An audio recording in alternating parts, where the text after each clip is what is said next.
প্রিয় নেত্রীকে দাফনের পর এখনো জিয়াউদ্দিন এলাকায় ভিড় করছে বিএনপি নেতাকর্মী ও সাধারণ মানুষ। তবে এখনো কাউকে যেতে দেওয়া হচ্ছে না। পরিস্থিতি জানাতে সরাসরি যুক্ত হচ্ছেন সহকর্মী অঙ্কন চৌধুরী। অঙ্কন, জিয়াউদ্দিন এলাকায় বিএনপি নেতাকর্মী ও সাধারণ মানুষের ভিড় কেমন দেখছেন?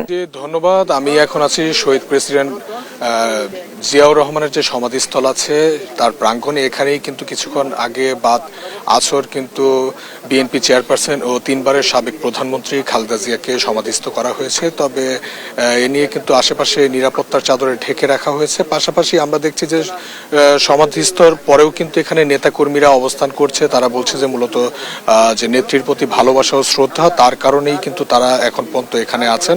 আমরা যদি এই জায়গায় দলীয় নেতৃত্বের সাথে একটু কথা বলার চেষ্টা করব যে তারা কেন এখনো এই আছে।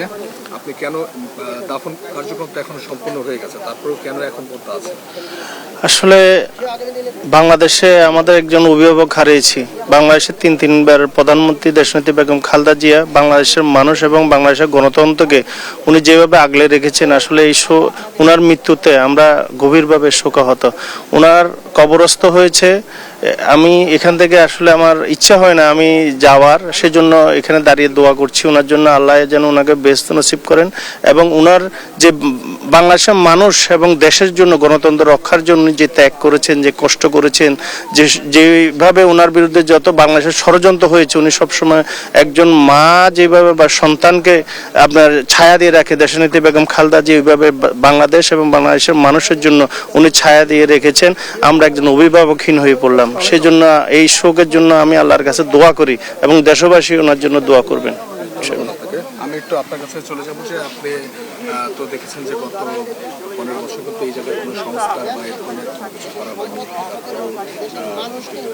আপনার কি মনে হয় যে কোনো সংস্কার বা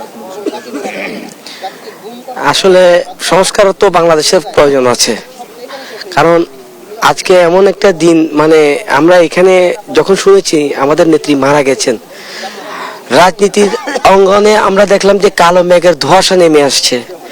এমন একটা নেত্রীকে হারিয়েছে, এমন একটা অভিভাবক বাংলাদেশ হারিয়েছে। আজকে বাংলাদেশের ঘরে ঘরে মানুষ ওনার জন্য কান্না করতেছে, কাঁদছে, যে উনি কখনো মানুষ থেকে কোনো কিছু আশা করেন, উনি দিয়ে গেলেন। আপনারা দেখেছেন যখন ওনার ঘর থেকে স্বৈরাচার ফেসি হাসিনা সরকার ওনাকে উৎখাত করেছিল, তখন উনি কান্না করে বলেছিলেন, আমার তো যাওয়ার কোনো ঠিকানা নেই, আপনারা কেন আমার উপরে নির্যাতন করেছেন। সেদিনও তিনি দেশের জনগণের কাছে কোনো বিচার দেননি।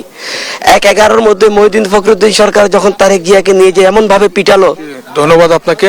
তো যেমনটা আপনারা দেখছিলেন যে নেতাকর্মীরা কিন্তু বলছে যে নেত্রীর প্রতি তাদের যে ভালোবাসা এবং আবেগ, তা থেকেই কিন্তু তারা এখানে আছেন। পাশাপাশি তারা একটু এটাও বলছিলেন যে দীর্ঘ 15 বছর কিন্তু এখানের কোনো সংস্কার বা কোনো ধরনের কোনো কিছু করা হয়নি, সেই দিকে যাতে বর্তমান সরকার একটু নজরদারি করে। তো পাশাপাশি আপনাদের যদি একটু বলে রাখতে চাই যে মানে নিরাপত্তার স্বার্থে কিন্তু এখানে নিরাপত্তার চাদরে ঢেকে রাখা হয়েছে এবং আইন শৃঙ্খলা বাহিনী কিন্তু এখানে উপস্থিতি আমরা লক্ষ্য করেছি। তো সর্বশেষ এই ছিল আমার কাছে এখন পর্যন্ত সর্বশেষ।